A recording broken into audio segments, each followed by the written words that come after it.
নন্দনের পর্দায় প্রথমবারের মতো অপরাজিত, কিন্তু এই সুন্দর মুহূর্তের সাক্ষী থাকতে পারলেন না পরিচালক অনীক দত্ত।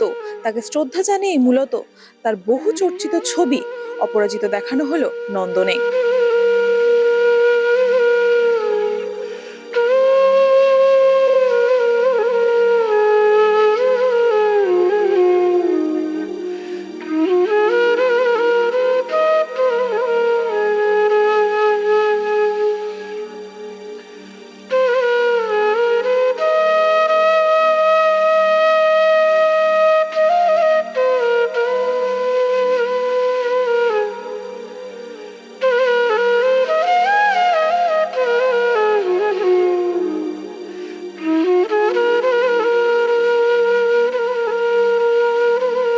নন্দনে অনিকদা চলে যাওয়ার পর এটা আসছে এবং অনিকদাকে আমরা শ্রদ্ধাঞ্জলি দিচ্ছি।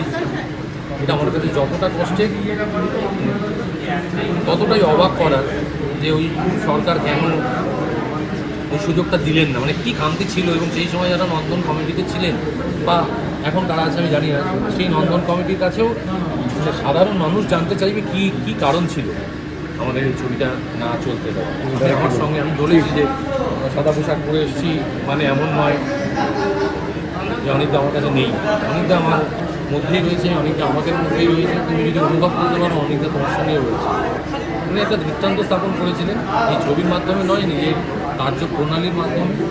উনি কোনো মতাদর্শে বিশ্বাসী হতেই পারেন, কিন্তু সেই মতাদর্শে শেষ পর্যন্ত টিকে থেকেছেন। বাজারি রাজনৈতিক দলের মতো বা কিছু আর্টিস্টের মতো তারা বিক্রি হয়ে যাবে।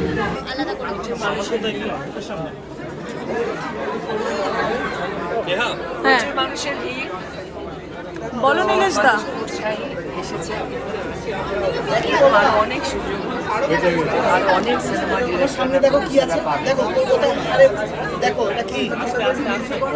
অনেককে সেদিন আনা হলো, কিন্তু এভাবে তো আমরা আনতে চাইনি।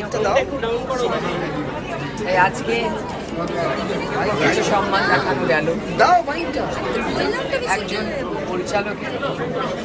তখনই মন প্রাণ আনন্দে শান্তিতে থাকে যখন তার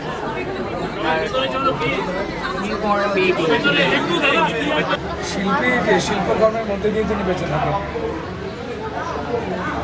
অন্যায়ের বিরুদ্ধে প্রতিবাদ করার স্পর্ধা তিনি দেখিয়েছেন, যে স্পর্ধা আজকের দিনে বড়ই কম। তার জন্য ওনাকে বহু মানুষ প্রণাম জানান। তিনি তার যে বক্তব্য ছবির মাধ্যমে তুলে ধরতেন। ছোটোবেলা তার সঙ্গে কাজ করেছি, বিজ্ঞাপন থেকে শুরু করে সবটাই। আমি ধন্যবাদ প্রথমেই জানাবো রাজ্য সরকারকে, এবং বিশেষ ধন্যবাদ জানাবো আমাদের সম্মানীয় মুখ্যমন্ত্রীকে। দুর্ভাগ্যজনক ঘটনা ঘটার পর থেকে যেভাবে তিনি প্রত্যেক মুহূর্তে যাতে সম্মানের সঙ্গে আমাদের প্রিয় পরিচালক অনিকদার কাজের কোনো রকম অসুবিধা না হয়, এবং নন্দনের মতো জায়গায় যেখানে তার সিনেমা আটকে দেওয়া হয়েছিল অন্যায়ের প্রতিবাদ করবার জন্য, সেই জায়গায় আজ প্রদর্শিত হচ্ছে।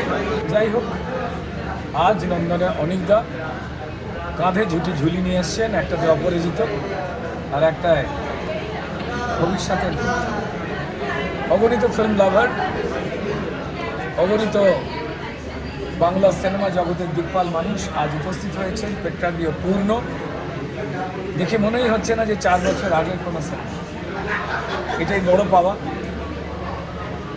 আমার মনে হয় যে হলে বসেই কোথায় অনেক দত্ত এই সিনেমা দেখছেন, আর দেখছেন তার দর্শকেরা কিভাবে সেই রস আস্বাদন করছে। এই স্পেশাল স্ক্রিনিং এ উপস্থিত ছিলেন অনীক দত্তের কন্যা ঐশী। এছাড়াও উপস্থিত ছিলেন বিধায়ক অভিনেতা রুদ্রনীল ঘোষ, বিধায়িকা অভিনেত্রী রূপা গাঙ্গুলি। এই ধরনের আরো ভিডিও দেখার জন্য চোখ রাখুন মিউজিক বাংলায়। এনজয় সারাদিন।